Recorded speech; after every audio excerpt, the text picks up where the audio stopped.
This is the Reconnection Blueprint show series where we talk about how to let go of limitations and beliefs so we can really hear God's voice for our life and embrace empowered living, not only for us, but for our families, our cities, and our nations. And today we have a very special guest, Leslie Davis. Leslie, if you want to wave to everyone, say hey. Hi. And Leslie is a entrepreneur. I'm really glad that she decided to be on the show because not only she's an entrepreneur, she's also a photographer, and she loves to talk about and inspire others to live their most authentic life by releasing the fear. And I think that that's such a huge thing, especially in the day and age that we're living in, and coming back to love each and every time, which I love because if you think about you can't have fear and faith in the same cohesion field. So Right. with no further ado, Leslie, how did you get into the field that you're in? And if you want to elaborate or fill any gaps in for what I missed, please go ahead, do your thing, girl. All right. Hi, guys. So I'm currently a wedding photographer. I birthed this business several years ago and it grew. It was wonderful. It is wonderful. I still do a handful of weddings a year. I really cut it back when I was getting the message in my quiet time to let some of that go because I had gotten to a place where things were kind of crazy, to be frank. Like I was just, when you're an entrepreneur, if the work doesn't get done, if you don't do it a lot of times. And so you almost feel like you're in a rat race, or at least I did. And I actually got the message, you're going to live from thriving and not surviving. And I was like, whoa, that's a big deal. And okay, so then my next thing was like, well, show me how. And then I trusted that I was being led to the right sources. And I really learned to have the faith over the fear because in my upbringing, I'd kind of probably crossed those two a little bit.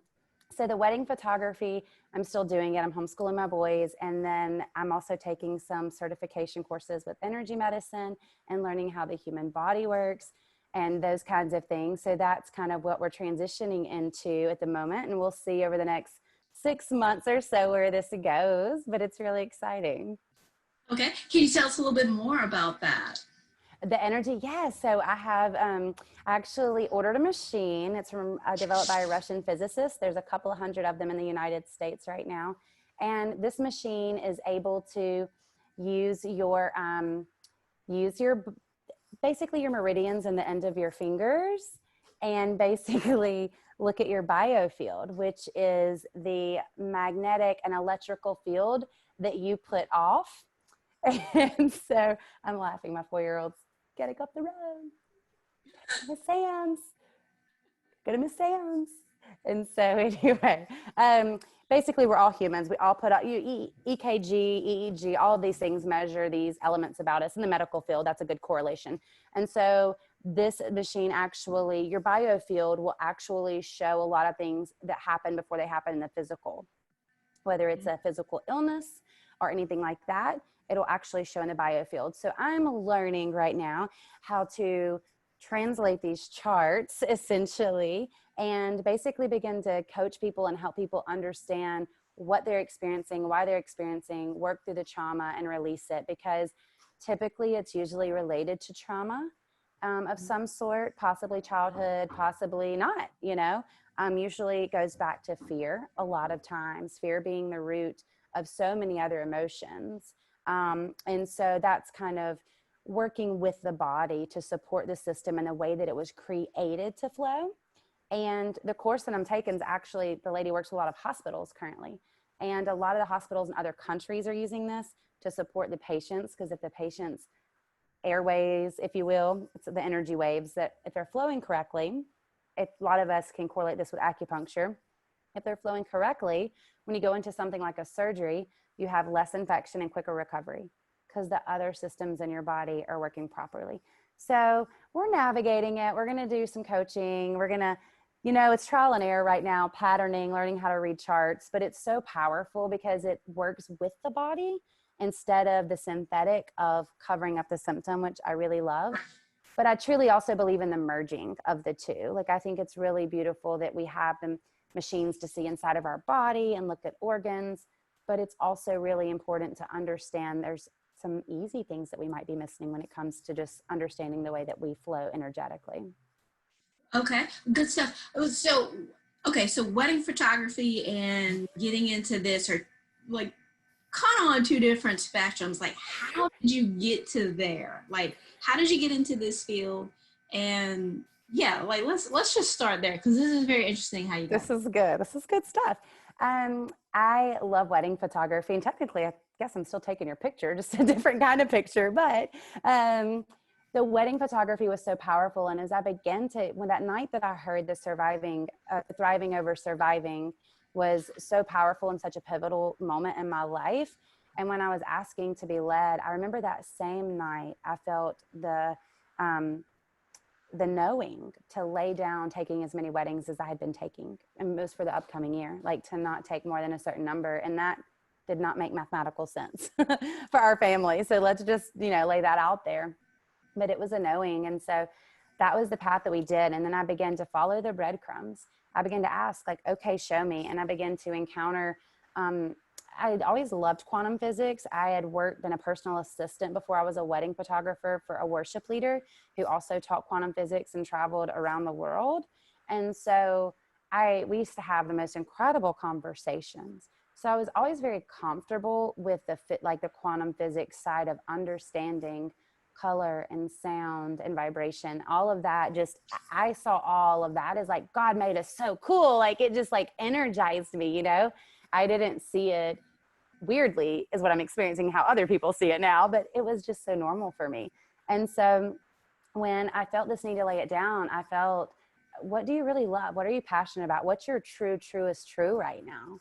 And that was my truth. Like I authentically love this stuff. And I feel like it's such a important thing for people to understand and to know, because it causes this up level and increase for people, because we really get to release the trauma and the fear once we begin to understand a lot of it's mindset. A lot of it is what we're taking in. And when we understand some of the belief systems we've had in place, just like for me, for example, I know I kind of wore busy like a badge of honor. Like I believed that if I was busy, then that meant I was successful.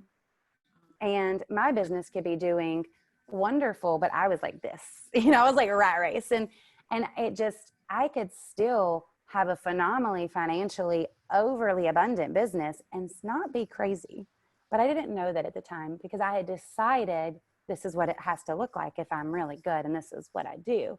And when I realized from the thriving and not surviving, it could actually be different if I just let it be, that just went and shifted so many things. And then I just began to dive into myself and get really clear with my own heart. What did I really want to do? What was I really, really just passionate about? And so I just followed those places, and I eventually came across this machine that I purchased, and I'm still on that path of navigating how to use it and learn it and how to grow this new business. And we'll see where it leads. I think 5 years ago, I would have had to strategize out everything. I would have had a full marketing plan, a full thing. I'm a marketing major. It's just what I do. And now I follow my heart. I follow God where God leads. I follow that spirit. I follow the spirit in me that says, hey, this is really what you should do. Okay, let's do that. And I ask for the guidance, and I didn't always ask before. And I probably panicked or begged or something, rather than asking with the belief that it was going to happen and the knowing. And that's for me where that like faith over fear came in and really brought me to this place of exploring how we're created on a better level. So Awesome. How would you recommend, for the audience coming out of, like you have a spiritual background, like I know that you're from the South, you're in Alabama, so we're in the Bible Belt. And there's like lots of traditions, no matter what kind of church you go to, whether it's Catholic, Baptist, Pentecostal, non-denominational, it doesn't matter. I mean, they're all kind of birthed from the same like cloth almost. And so, I remember there was a moment in my life where I was just like, God, just write my theology that I have. Like, I don't want anything to hold me back from you. If there's anything that I'm like not recognizing in this universe and in this world because I'm limited by what other people taught me and what traditions were. And then that honestly just kind of started becoming my prayer, which is, it's led to some interesting conversations with people and just interesting conversations with myself. Every morning now I'm like, okay, Lord, I'm like, how are you going to break my theology today? Because I don't want theology, I want relationship. And, how can we explain to the audience? Because whenever you start talking about energy fields or trauma work, so I do a lot of recall healing work. I do a lot of work because I'm a historian. I believe that God created cycles. Women's cycle, season cycle. And if you think about it, human beings cycle. And we're like our bodies are little computers. And so one of the things that I do is, as a part of my practice, is I like to look at, and I have so many tools at my disposal, but one of the things that I really look at is what I like to call timeline. Is, okay, so what cycles are you repeating? What's going on with you right now? Okay, well, let's do some work. Let's take a look back, and where are these little traumas and stuff coming up? All the way down to, the epidemic and the pandemics that we have in our country. That's a cycle. We have one like every 2 years, and we especially have one on the decades. Like something happened in 2010, something happened in 2000, something happened. Now we got 2020, and I believe, like, I love it because I pay attention to the Hebrew calendar. I like to look at the Hebrew calendar and go back to the ancient text on things. And actually, Corona is in the Bible in Hebrew, which is fascinating to me. But like just looking at stuff, and oftentimes people like look at me like I'm crazy. Like I start talking about frequencies and energy, and like, okay, you're new age now, Court. You're a heretic. I'm like, no, I'm not. I'm not a heretic. I'm like, quantum physics, God created. It's like gravity. Just because you don't understand it, and I don't understand quantum physics. I'm not a physicist, but I get that there's something more to it. And so, like, how did you kind of come around to, like, if you had any theology or, I don't know about that, Holy Spirit, where you at? Are you in this, or is this of the devil? Right. Did that ever happen for you? Or like, yes, there was a moment of shift? I am in that canoe paddling with you in so many more ways. That's why so I remember going, so there was a very specific time, and you mentioned this too, when I say I was crying out to God, like I don't think I'd ever done it in my life before this point, furiously crying out, tears, yelling. No one was in my home, screaming, beating the bed. I want your truth, unadulterated, pure, no man's hand. I get that we're probably gonna have man's hand eventually in something, but I'm just like, that was the genuine plea in my heart. And I trusted after that. And I remember when I would have conversations with people that would look at me sideways about vibrations or this or that. And I asked God, okay, God, like everyone ultimately thinks that a lot of people they're really questioning me right now. You know what I mean? Like they're questioning my trust and my belief. And I really immediately in my heart thought of Joan of Arc. When she was having these encounters with the angelic realm that were obviously of the divine creator, because they led an entire country, like so many were saved, they burned her at the stake to shut her up. And afterwards they claimed her a saint. Yeah. But they didn't like the way, we don't understand your methods. We don't think how you're doing is how you should be doing it. We have this path for you to walk, and you stepped outside of that. Let's make an example. Galileo thought the earth he was like, hey guys, I think the earth's round. You're a heretic. Let's throw you in the dungeon, because that is not something we can fathom. And I just felt all this sudden recall of throughout history when people held on to a truth, when they found a truth, whether at the moment, whether people acknowledged it or not, was irrelevant. They were often looked at as crazy before they were seen as right. And that was so like lifted that weight off of me. And I knew God's got my back.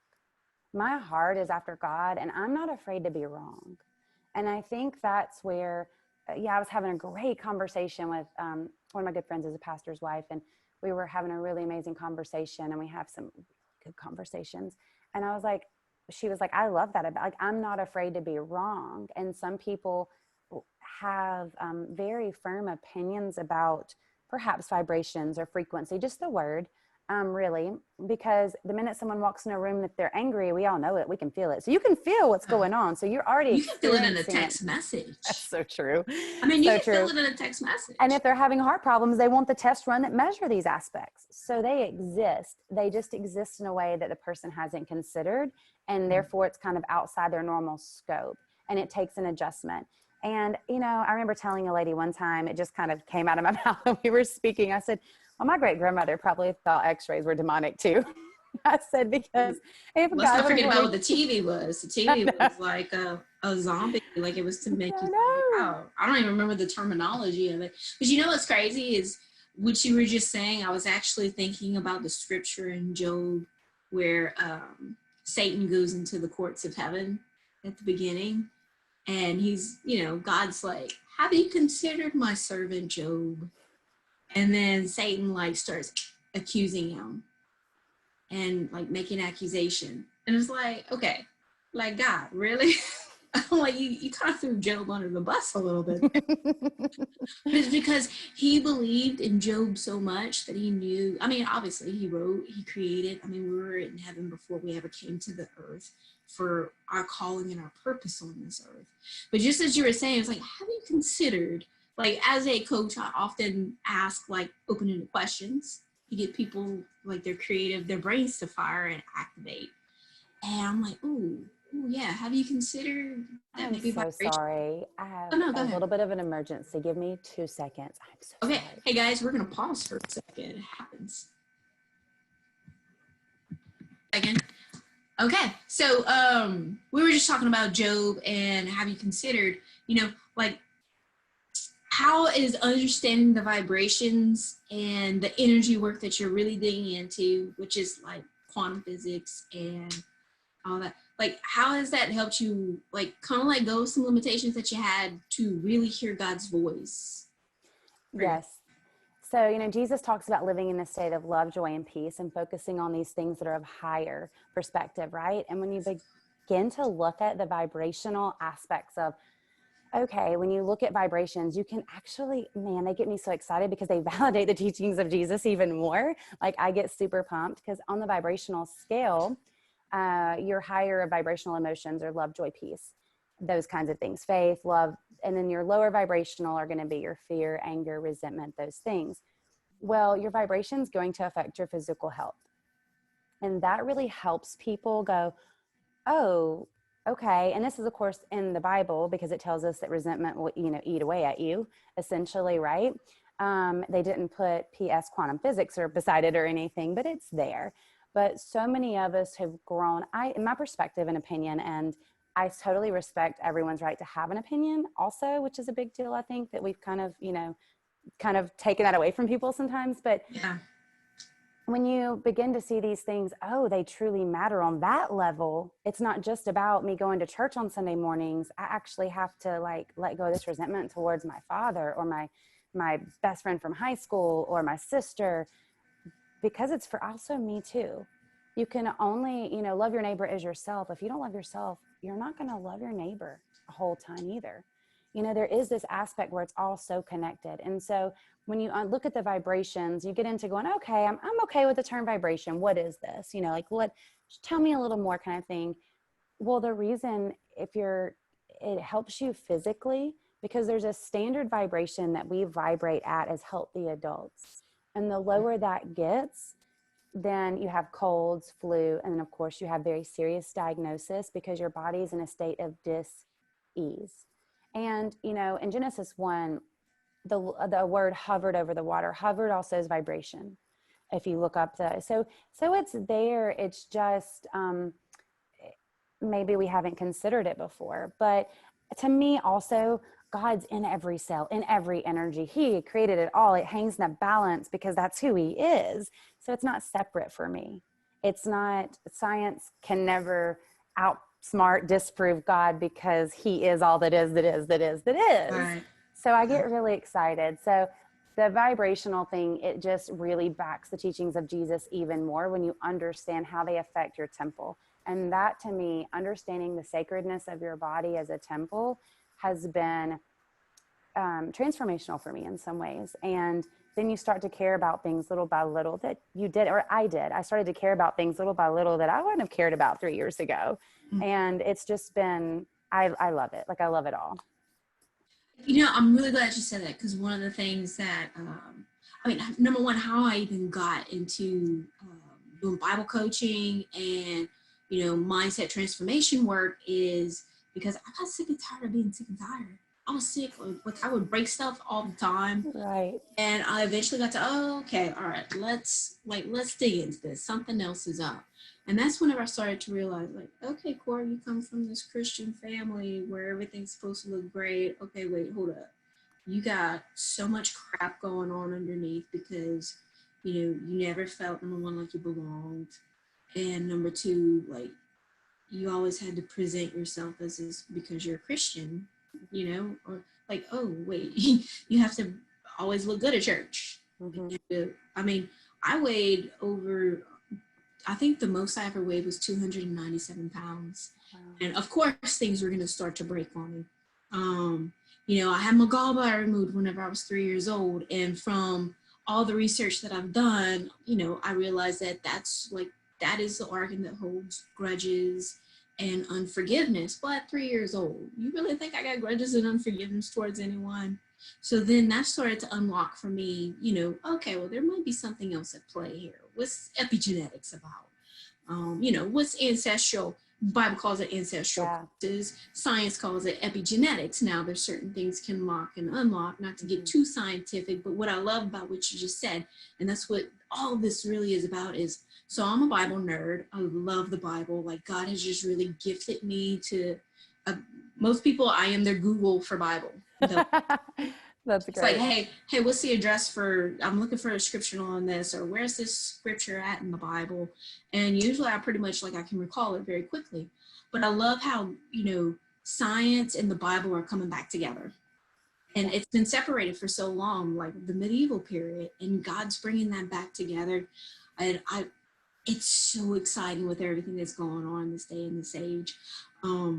You know, one of the things that I really wanted to ask you was, you know, what's a practical tool or strategy that you use for yourself? Just number one, that leads to your own success, but, you know, just helps you stay clear in your mindset. I mean, mine, you know, I've got so many, everybody knows mine because I say it in all these fun interviews, like the different things that I've come up with. But, you know, what's something that you do? I'm a big advocate of journaling, and that is a kind of, I really partner it also with the prayer meditation time. So I get up early, and that was because I made the decision nothing changes unless something changes. The realization might be better than the decision. And so for me, because I have younger children, I knew that it meant getting up earlier. So I did that, and I do sit and I pray and meditate. And you know, I've always heard this analogy and I loved it. Prayer is asking, meditation's listening. And That's good. it's just an interesting analogy, and everyone can form their own, but just getting quiet and getting still. And then also journaling. Journaling for me, and for most people that have experienced when I've, you know, worked with friends and different people, when you begin to write things down, things come out you didn't know were inside. You begin to almost unlock pieces.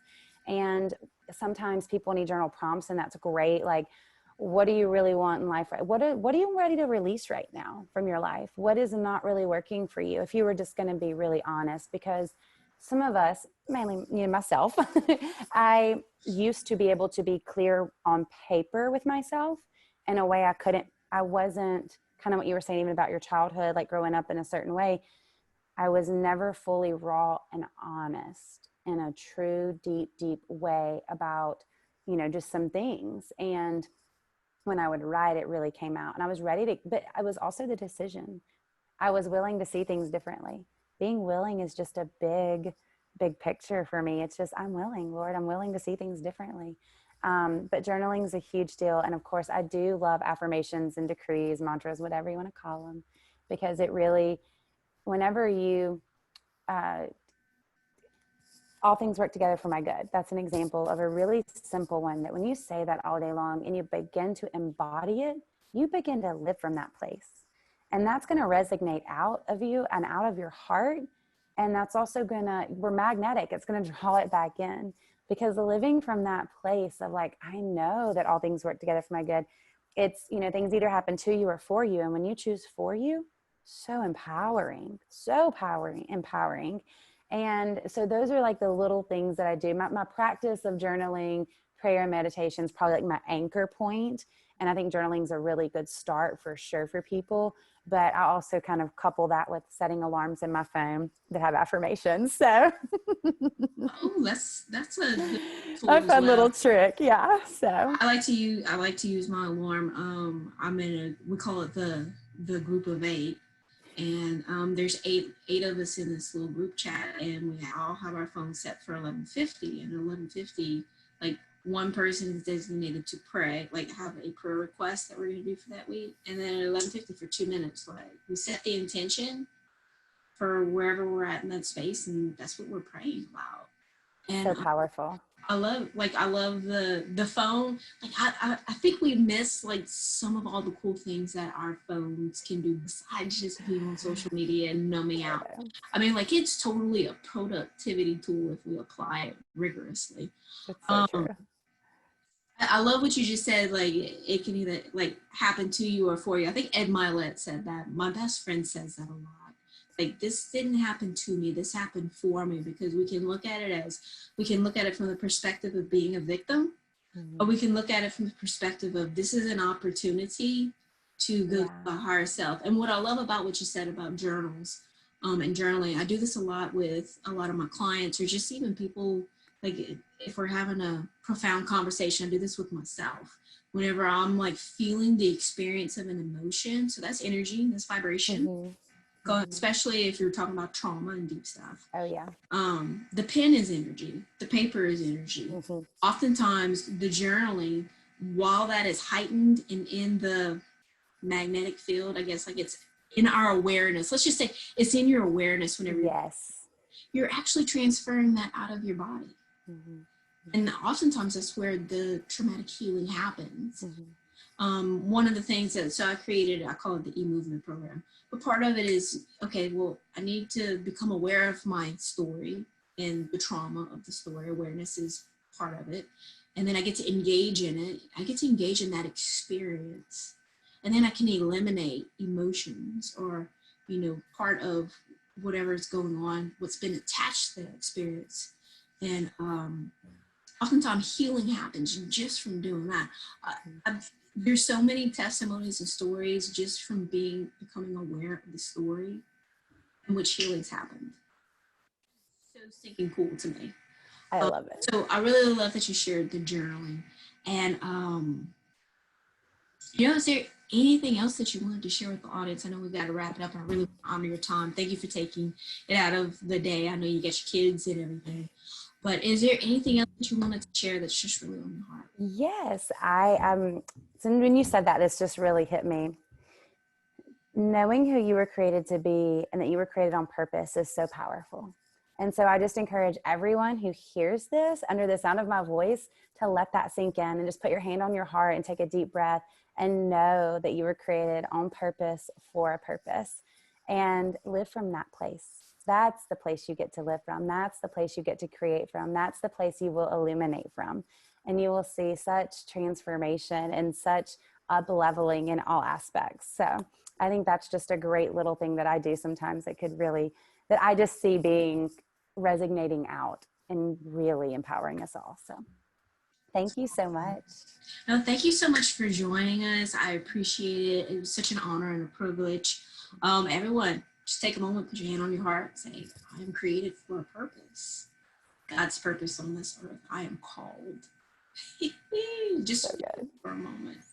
Just feel it. So, Leslie, thank you so much. Everyone, thank you for joining us. Until next time, whenever we've got powerful interviews throughout this entire series. Love you. Stay safe and secure, and have a blessed day.